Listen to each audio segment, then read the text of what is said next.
Can a person be born with anxiety?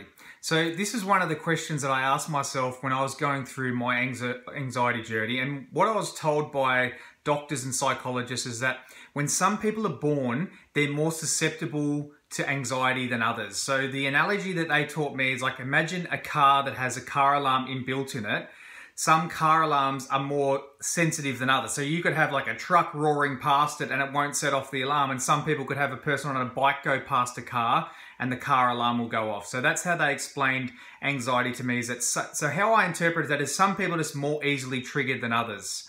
So you can tie that into like the family tree. So it comes from like a family heritage.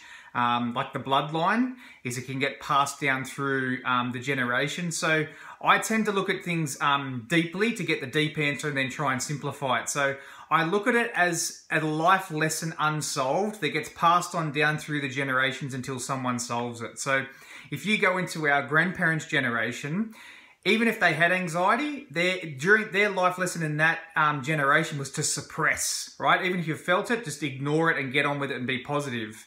And then when you come down a few more generations, it's almost like the emotion has become stronger, or we're just wired up a little bit differently because it's like we can't suppress it because you're seeing more and more anxiety and panic attacks about now, right? So yeah, you can just see it can be passed on through the family. Some people are more susceptible to it. At the end of the day, we need emotions to give a signal. So anxiety is a signal to us. It's letting us know that something's not right or something's potentially unsafe.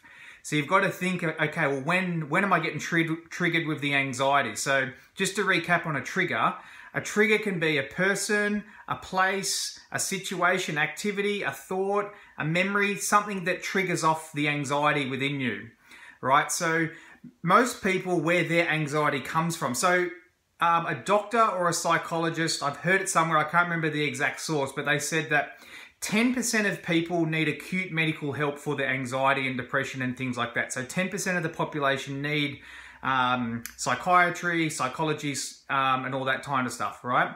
But the other 80–90% of the population, they can learn how to control their emotions. So things like my resilience techniques are able to help a person switch off and control their anxiety, right? So yeah, some people have it for different reasons, just figuring out what your triggers are, so becoming aware of what your triggers are. For the 80 or 90% of people that can control their emotions, generally it stems from what I call a trigger memory. So a trigger memory is a memory that lives inside of us, but we're not conscious of it, right? So what that means is we can't think of it. We can't think of what this trigger memory is, which is triggering off the anxiety.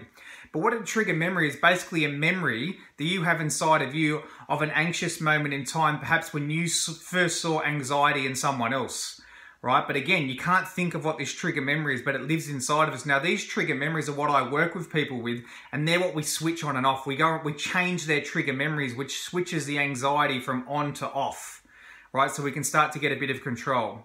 So to recap, where does anxiety come from? Number one, it's an emotion and we need it to guide us through life. It's telling if there's something potentially dangerous or unsafe. Number two, some people are more susceptible to it than others.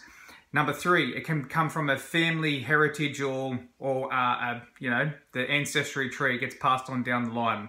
And there's different ways of coping with it or managing. So you can go and get a counselor or psychologist, you can see a psychiatrist or a psychologist as well to get your medications, or you can do alternative therapy such as the stuff that I do, and also exercise and nutrition. I find exercise is a great way to control emotions as well as getting your food right. If you're not, certain foods can trigger off anxiety as well. So if you don't have your foods right, and sometimes we lack certain vitamins and minerals, which you can go and see a kinesiologist and they can muscle test you to find out what you're deficient in and what you need more of.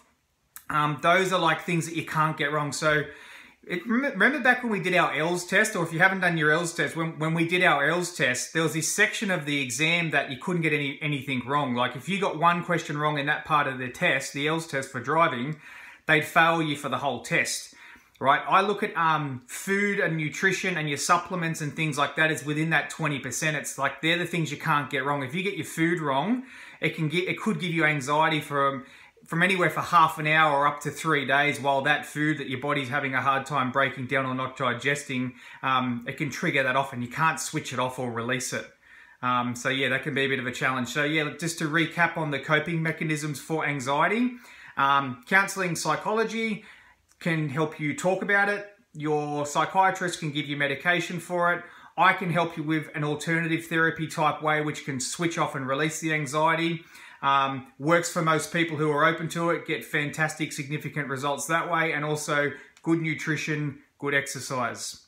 Hope that helps, guys.